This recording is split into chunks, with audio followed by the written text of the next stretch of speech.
Em nome dos jornais O Tempo e Super Notícia, do portal O Tempo, da TV O Tempo e da Rádio Super, nós vamos começar um bate-papo agora com o ex-presidente Michel Temer.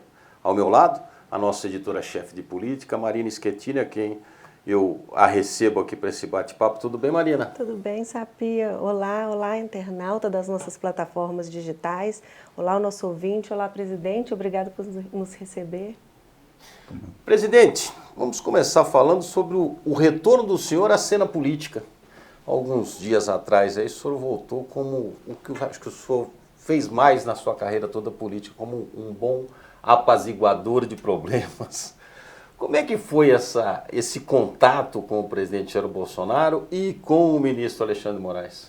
Olha, você sabe, Sapia, primeiro quero cumprimentá-los, a você, a Marina, mas dizer o seguinte, realmente você tem razão, ao longo da minha vida eu sempre preguei a pacificação nacional, né? Mas eu até preguei a pacificação nacional, não apenas porque era o meu desejo, mas porque, como eu sou da área do direito constitucional, eu prezo muito o que o sistema jurídico estabelece. E você sabe que a Constituição brasileira é plena de preceitos conducentes à ideia da paz, não só paz interna, como internacional. E também de harmonia, né? Não só entre os órgãos do poder, mas harmonia até entre os brasileiros. O que não quer significar que não possa haver dissensão, divergência doutrinária, programática, administrativa e até ideológica. Mas não pode haver o que há nos dias atuais, que é uma divergência, digamos, quase física. Não só com ofensas verbais, mas, volto a dizer, uma violência quase física. Isso é intolerável. Brasileiro contra brasileiro é uma indignidade. Nós temos que trabalhar sempre para a ideia de brasileiro com brasileiro, como foi sempre aqui no Brasil. Pois muito bem, neste caso que ocorreu há poucos dias, né, deu-se o seguinte fato, até eu conto uma coisa interessante, porque muitas vezes você sai da vida pública, mas a vida pública não sai de você, Sim. não é? E, portanto, muitas e muitas vezes as pessoas vêm me consultar, trocar ideias, né? E eu, quando posso, dou alguns palpites, não é? Mas interessante, numa sexta-feira que antecedeu o 7 de setembro, eu recebi muitos pleitos no sentido de dizer, olha, Temer, você é ex-presidente da República, né? Você poderia colaborar um pouco para essa dissensão que existe no país, exatamente para sair da dissensão para caminhar para a distensão, não é? Porque as pessoas não se entendem, não há mais interlocução entre, enfim, os mais variados setores, né? Você podia entrar nisso. Eu, muito bem, eu ouvi isso daí, mas eu disse, o que é que eu posso fazer? Absolutamente nada. Mas veja, interessante como roda o universo, né? Isto foi na sexta, sábado, domingo, segunda, terça-feira, o 7 de setembro, não é? Na quarta-feira, dia 8, à noite, o presidente da República me liga, muito gentilmente até, para perguntar o que eu achei do movimento que foi feito nas ruas, né? Eu disse, olha, presidente, com toda franqueza, o senhor levou muita gente para as ruas. Agora, o seu discurso, se me permite dizer, não foi apropriado para um presidente da República, porque agredir um ministro supremo publicamente é muito equivocado, muito ruim, até para o país.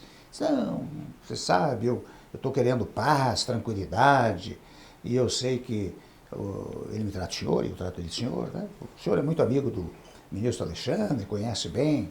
Eu queria transmitir essa mensagem de pacificação, de paz, né? De harmonia, como o senhor sempre diz, etc. Eu disse, muito bem, o senhor quer que eu fale com o Alexandre? Eu falo com ele, com o ministro Alexandre. E realmente, em seguida, isso foi 20 horas, imagine vocês, do dia 8, né? Naquela noite, eu converso com o ministro Alexandre e digo, olha, o presidente me ligou, disse isso, aquilo, etc. E eu imagino, até para obter uma distensão, que a coisa estava muito grave. Sim. Naqueles dias, no dia 7, no dia 8, né?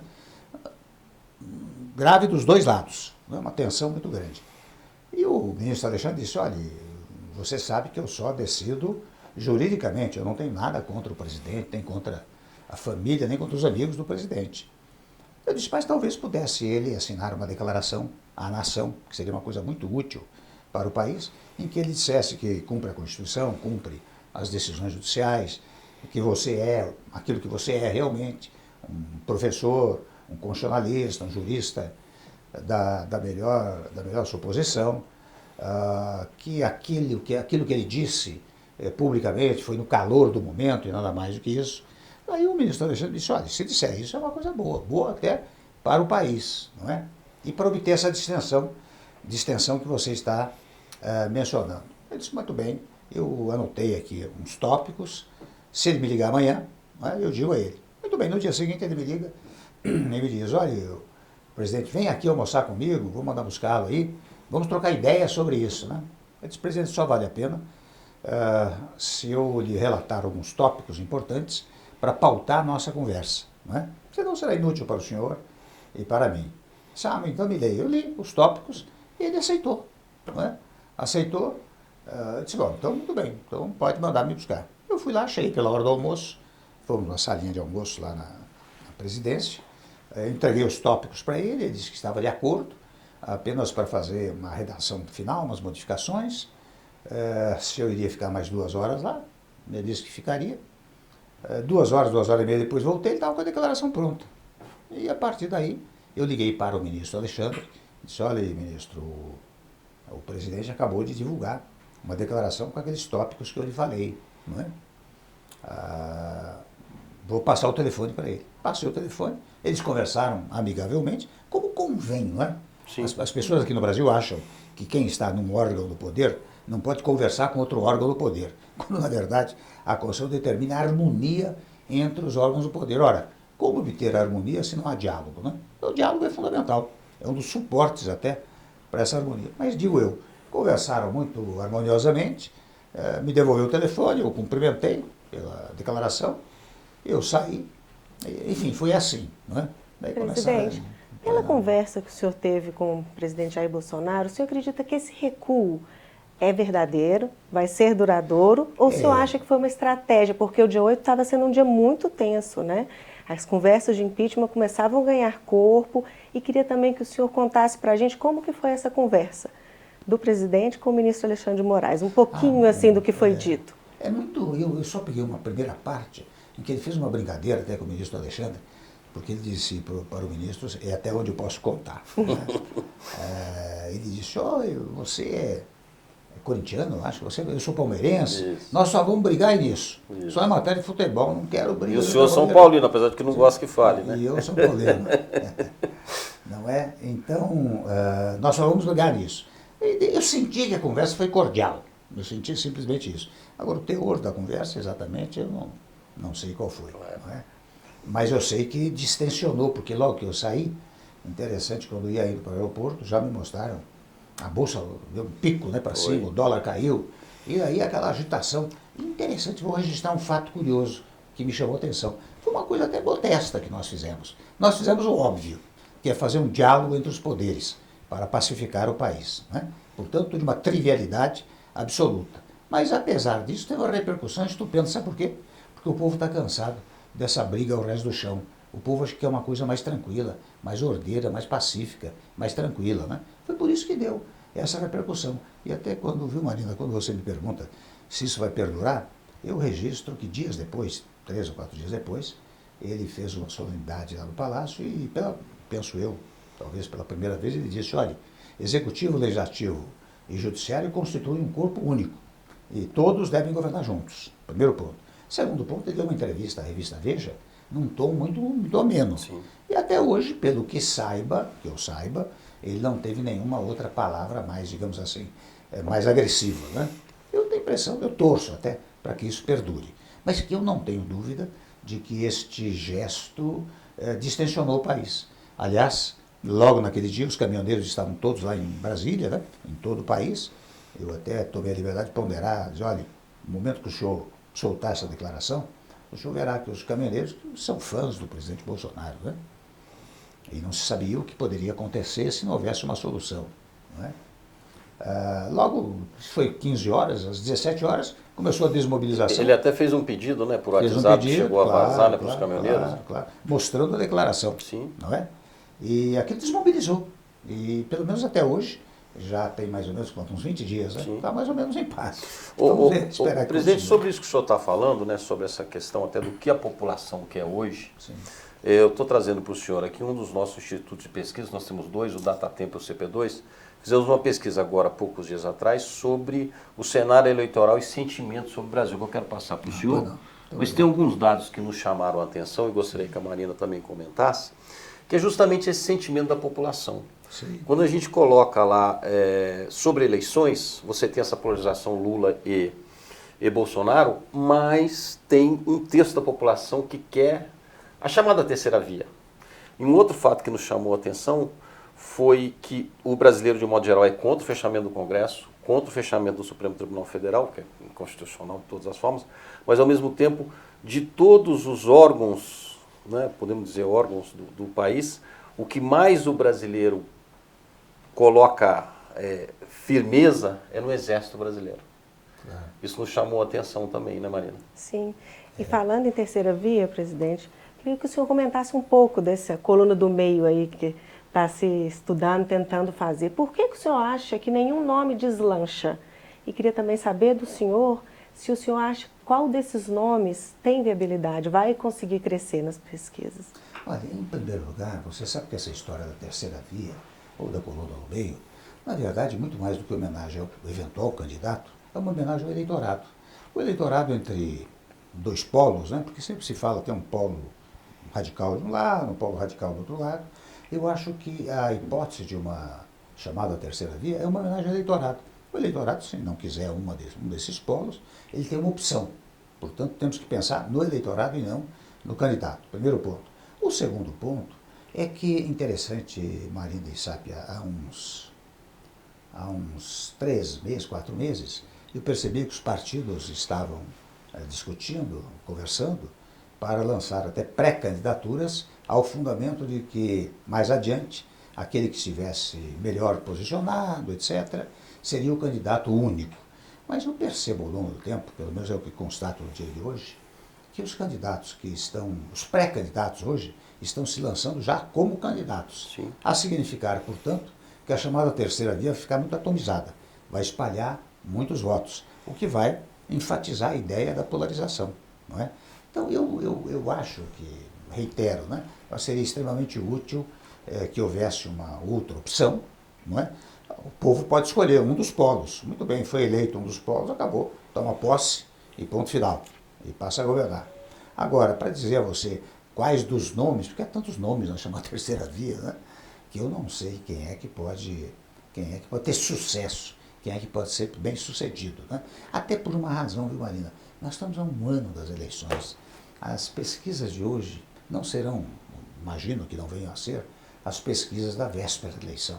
Imagine se nós vamos, ou no dia de hoje, dizer, olha, se sair o candidato X para a terceira via, ele pode ganhar a eleição.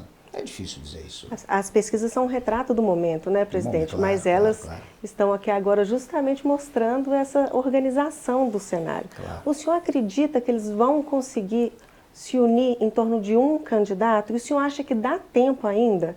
As eleições não são agora, mas elas estão muito próximas. O senhor acha que dá tempo de fazer essa organização e de construir uma candidatura, né, de apresentar essa candidatura ao eleitor? Tem tempo de sobra, viu? Porque você veja, a campanha eleitoral tem 45 dias, significando, portanto, que o candidato a presidente, como os candidatos a governadores, serão lançados lá pelo fim de agosto, Sim. Começo de setembro, né? A campanha tem só 45 dias. Né? Então nós temos praticamente 11 meses pela frente. E você sabe que em política, eu aprendi com os mineiros, né? Em política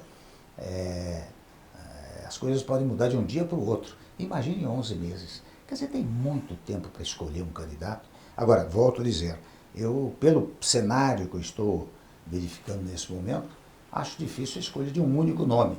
Portanto, a ideia de que nós teremos apenas 3 candidatos não está me parecendo que seja assim. Mas também, nada do que eu digo aqui é definitivo. Para ser coerente, eu tenho que dizer, muita coisa está por acontecer lá para frente. Né? Assim como o ex-presidente João Batista Figueiredo, o senhor, em outras palavras, também disse mais ou menos o que ele disse quando vocês vão sentir minha falta, né? O senhor veio como um apaziguador num momento muito difícil para a economia brasileira.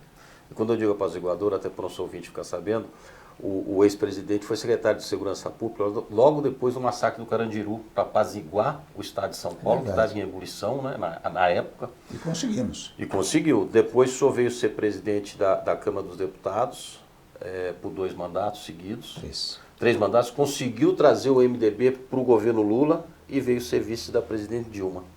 E de repente, quando o senhor assume a presidência, a esquerda, de uma forma geral, ou o PT, coloca o senhor como golpista. O que foi mais difícil para o senhor? Foi ser massacrado depois pelos seus colegas, que eram parceiros de partido, ou até a questão da prisão quando o senhor deixou o governo, já que o senhor mesmo disse que foi uma prisão totalmente irregular, vamos dizer assim, né? Não foi prisão, né?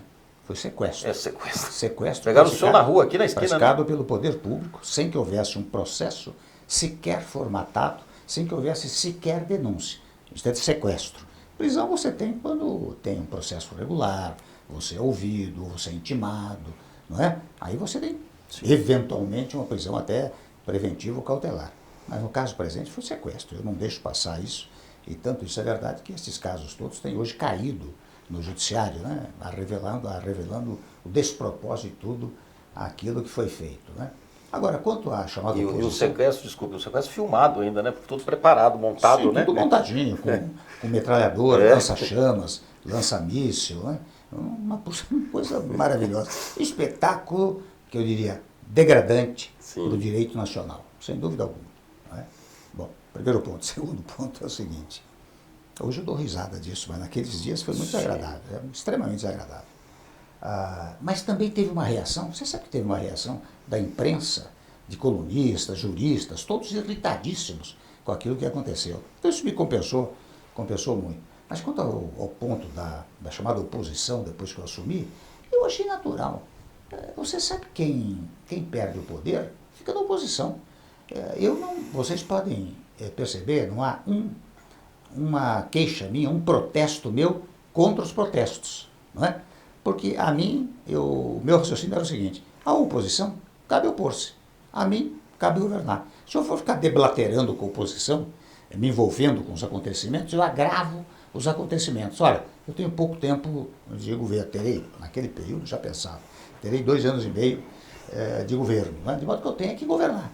E governei fazendo reformas fundamentais para o país. Os brasileiros sabem o que eu fiz: teto de gastos públicos, reforma do ensino médio, a modernização trabalhista, a recuperação das estatais, a queda da inflação, a queda dos juros.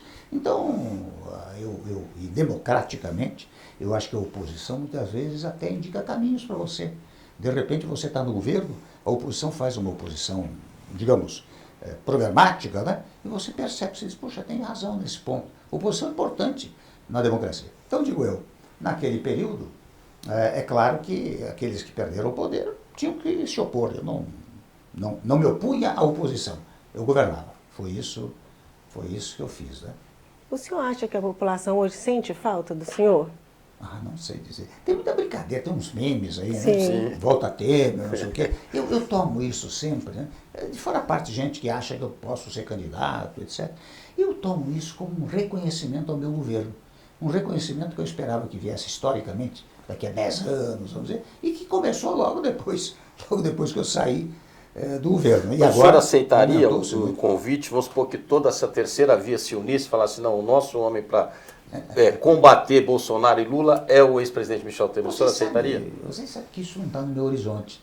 Primeiro, eu acho difícil acontecer uma coisa dessa. Segundo, não está no meu horizonte. Eu já, como você disse, ocupei 3 vezes a presidência da Câmara, fui secretário de Estado várias vezes, fui procurador-geral de Estado, fui vice-presidente, presidente, quer dizer, não está no meu horizonte, né?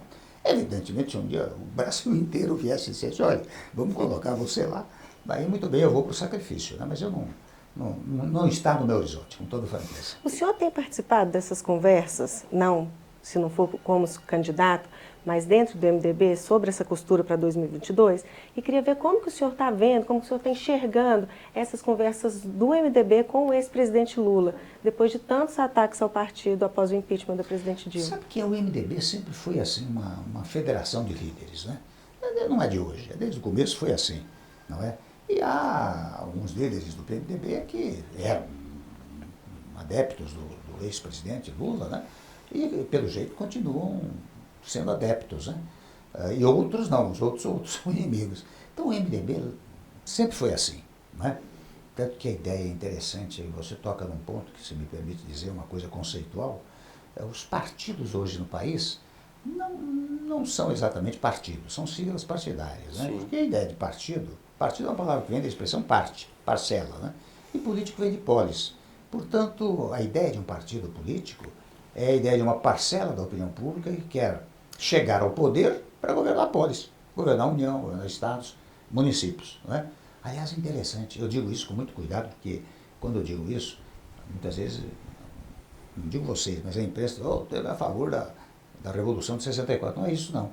É que durante aquele período, é só para exemplificar didaticamente o que eu quero dizer. Daí você tinha partido político. Você tinha o MDB, que era a parcela da opinião pública, era contra o status quo. E tinha a Arena, que era a favor do status quo. Lá sim eram partidos políticos. Sim. Agora, convenhamos, hoje com 35, 36 siglas partidárias, nós temos parcelas de opinião pública divididas em 35 partes? Absolutamente não. O senhor se encaixaria em qual desses dois polos do MDB? No que tem proximidade com o presidente Lula ou que não tem? E eu queria também saber se o senhor conversou com o presidente depois do impeachment da ex-presidente Dilma. Não conversei com o presidente Lula. Conversava muito com ele antes, bem antes, mas depois não tivemos oportunidade de nos encontrar nem de conversarmos, né? Em nenhum momento. Em qual lado o senhor ficaria no MDB? Eu na verdade, espero que o MDB tenha candidato. Nós temos uma candidata pré-lançada, né? A senadora Tebet, né? Simone Tebet, de modo que, quando me perguntam isso, de que lado o senhor está? Estou com o PMDB. Ô, presidente, hoje está muito difícil, já há um bom tempo, tem sido muito difícil governar no país, em função do sistema presidencialismo, mas um parlamentarismo branco, quer dizer que você depende do parlamento. Não chegou a hora do país mudar de rumo e se tornar realmente um parlamentarismo? Você sabe que essa é a grande reforma política do país. Não exatamente o parlamentarismo puro, sabe, Sápia? Nem o presidencialismo puro. Eu prego muito o semipresidencialismo. Uma tese que eu conversei muito com o ministro Gilmar e outros tantos, né, que agora começam a optar pelo semipresidencialismo. O que é ele? Ele significa... Você tem que ter ainda uma figura do presidente muito significativa, porque a nossa visão político-cultural é uma visão que prestigia a ideia do presidente da República. Então você tem que ter um presidente que tenha funções relevantes, entre as quais... Mais ou menos como Portugal, presidente? Aliás, é a cópia do sistema português. Cópia do sistema português. O presidente tem o direito até a veto e sanção. Sim. Não é? Além de tiver a Força Armada, ser representante do país no concerto internacional. E o governo, praticamente, se desloca para o parlamento, não significando que o primeiro-ministro tenha que ser necessariamente o parlamentar. Mas a função de governar o país internamente passa a ser do legislativo. Não é? Então o legislativo legisla e executa. Não é? E interessante, isso tem uma vantagem, 2 ou 3 vantagens. Primeiro, que acaba com os traumas do impeachment. Né? Você sabe que, você vê, nós estamos numa jovem Constituição, estamos fazendo amanhã, eu quero dizer amanhã, agora em outubro, né? 33 anos. Né? 33 anos. Já houve 2 impeachment decretados. De fora a parte, os vários pedidos de impedimento para todos que presidem o país. Tem quase 200, né? Aqui tem uma multidão, né? Mas tudo isso instabiliza as instituições. Você, no semipresidencialismo, você tem um sistema pelo qual, se o primeiro-ministro e o gabinete perderem maioria, cai, mas forma-se outra maioria que vai governar, sem nenhum trauma institucional. Primeiro. Segundo, o legislativo passa a ser executor, né? Portanto, como executor, quando ele vai buscar voto para se reeleger, ele tem que dizer, se ele for da situação, ele diz, eu governei bem. Se ele for da oposição, eu me opus bem.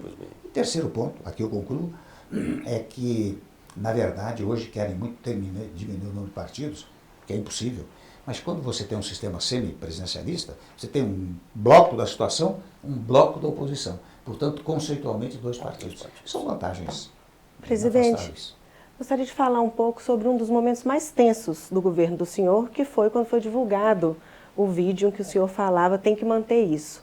Eu queria saber o que o senhor quis dizer com aquilo. Muito se diz que a gravação estava ruim, fora de contexto. E se o senhor pensou em renunciar e se pensou, por que não fez? Primeiro, não pensei 1 segundo sequer. Porque se eu pensasse em renunciar, é porque eu teria alguma hipótese de culpa naquele cartório. Primeiro ponto. Segundo ponto, eu vejo que você ficou só na frase do tem que manter isso. Você não falou da frase antecedente, porque uma grande emissora de televisão divulgou uma frase que 5 dias depois verificou-se que não existia. A frase é, estou dando dinheiro para fulano de tal para manter o silêncio dele. E daí ele disse, mantenha isso, viu? não é? E não é a frase, é o seguinte, eu sou muito amigo de fulano, sabe que eu tenho longa amizade, eu estou de bem com ele. Eu digo, mantenha isso, mantenha, estou de bem com ele. Está de bem, né? Está Não de bem. dar o dinheiro. Não dá dinheiro. Isso foi descoberto 5 dias depois, quando foi divulgada a gravação, não é? Então, tem mais uma coisa. Você sabe que a esta altura, esta tal gravação foi desmoralizada pelo juízo de primeiro grau. O procurador apresenta uma denúncia de 100 páginas e o juiz de primeiro grau, em 8 ou 10 páginas, absolutamente imprestável.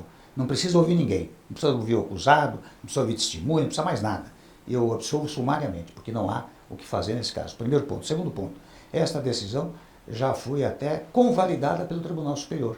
Então você veja que isso só serviu para tentar destruir o país naquele momento e mais, para uma coisa que eles obtiveram, que foi não deixar votar a reforma da Previdência, que eu iria votar em 2 semanas depois da divulgação dessa tal gravação. Foi uma coisa montada, estrategicamente montada, e até para tentar derrubar o meu governo. Você se lembra a campanha que se fez para derrubar o governo? Ele era resiliente, né? Eu resisti, continuei a governar, continuei a manter a queda da inflação, a queda dos juros, continuei a ter um PIB positivo, não é? Embora tentassem derrubar o governo. Desculpe a expressão, talvez um pouco forte, mas foi uma barbaridade cívica que fizeram naquele momento com maus propósitos. O Centrão é o maior inimigo do Brasil? Você sabe que é o seguinte, quem está no Centrão não chegou lá por uma centelha divina. Foi levado pela única autoridade que tem poder no Brasil, que se chama povo. O povo é que leva os deputados, presidente, governador. Então, digamos assim, quem está no chamado Centrão chegou lá por conta do voto popular. Portanto, tem que ter respeito à mensagem popular. Agora, o que você pode dizer é o seguinte, olha, mas quem está lá não devia estar. Se não devia estar, faça-se campanha para modificar. Esta é a fórmula. A democracia é isso. Você chega ao poder pela vontade popular. E como que o senhor vê essa forma de operar do Centrão, né? Essa troca por cargos, votações, uma negociação quase que por projeto, né? O senhor acredita que isso é uma coisa que traz benefícios para o país? Olha, sabe, Mariana, muita gente diz assim, o governo não deveria acolher, por exemplo, indicações do chamado Centrão. Você imagine, no presidencialismo, você precisa ter maioria parlamentar, senão você não governa. Você manda projetos de emenda constitucional, você manda projetos de lei, você edita medidas provisórias que têm que ser convertidas em lei. Quem é que faz tudo isso? É o legislativo. Se você não tiver maioria parlamentar, você não governa. Ora bem, se você disser, esse pessoal do centro, do Centrão aí, não pode indicar ninguém, não pode ter nenhum palpite, coerentemente, você, presidente da República, teria que dizer o seguinte, eu não quero o voto dessa gente, porque essa gente não serve para nada.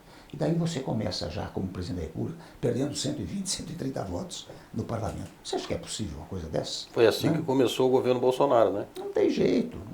Você, a não ser que você mude o sistema. Democracia não vale nada. Sim. Democracia só vale para mim. Eu sou autoridade suprema, eu sou o ditador e ponto final. Nós não queremos isso no Brasil. Nós queremos democracia, né? Marina, vamos finalizar com uma última pergunta sua? Vamos. Presidente, o senhor viveu o momento do impeachment da ex-presidente Dilma e agora ajudou a impedir que o mesmo acontecesse com... Posso interromper? Eu não ajudei a interromper, não. Eu fiz a pacificação entre os poderes. Nem estava na minha pauta pensar em impeachment do presidente. Eu disse, isso não... Aliás, você acompanhou o relato que eu fiz. Então eu não impedi o impeachment do presidente. Mas acabou como sendo uma consequência, né? Mas uma consequência, olha, eu vou dizer a você, consequência por força da manifestação do Congresso. O Congresso, se quiser, por pedido de impeachment. Não seria eu que teria conseguido, digamos assim, evitar o impedimento. Né? Só concluir a pergunta, presidente. Desculpe a interrupção, mas não, só para... Faz parte, por isso que é bom essa conversa. Mas o senhor participou desses 2 momentos. Eu gostaria, por favor, que o senhor dissesse para a gente em que eles se assemelham, em que eles se diferenciam. Se o senhor diz que o presidente Bolsonaro cometeu crime de responsabilidade e se o senhor tem algum arrependimento da época do impeachment da presidente Dilma. O Sapia me deu só uma pergunta, então eu juntei um monte, né? Bom, primeiro, não tenho arrependimento nenhum. porque o que eu fiz foi cumprir o texto constitucional. O texto constitucional diz o seguinte, olha aqui, se o presidente da República renuncia, falece, qualquer coisa assim, se fica vago, quem ocupa o cargo é o vice-presidente da República. É que nós aqui no Brasil, viu, Marina, nós temos um absoluto desprezo pela figura do presidente da República.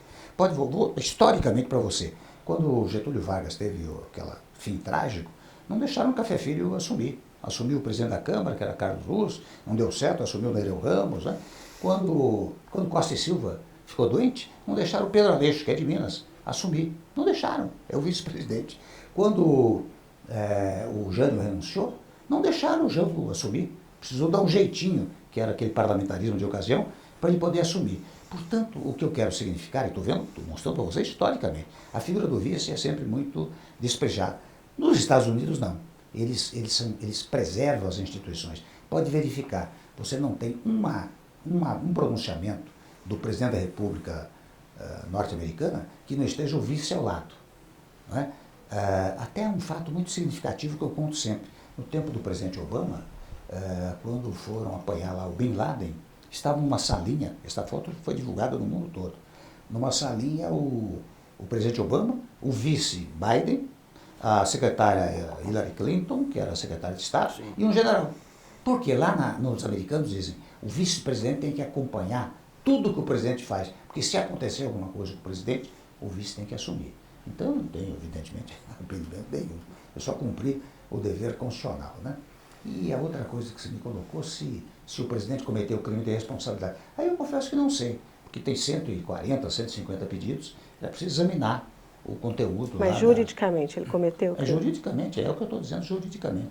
Agora, digo a você, o julgamento do impeachment não é um julgamento jurisdicional, ele é um julgamento político.